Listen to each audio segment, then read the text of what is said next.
Mpendwa, katika Biblia kitabu cha Ayubu sura ya 14 mstari wa 1 hadi wa 2, andiko linakukumbusha kwamba maisha yako duniani ni mafupi na yamejaa taabu.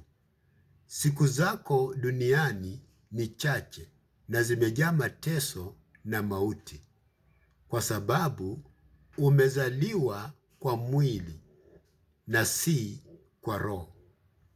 Hii ndio sababu Mungu alitangaza kuwa mwili lazima urudi kwa mavumbi. Mpendwa, ungetaka kuishi nyakati za kuburudishwa na kukuwa na nafuu katika nafsi yako na mwili wako? Basi tii kitabu cha Matendo ya Mitume sura ya 3 mstari wa 19. Bwana Yesu akujalie uamuzi huo kwa nguvu za Roho wake Mtakatifu. Amina.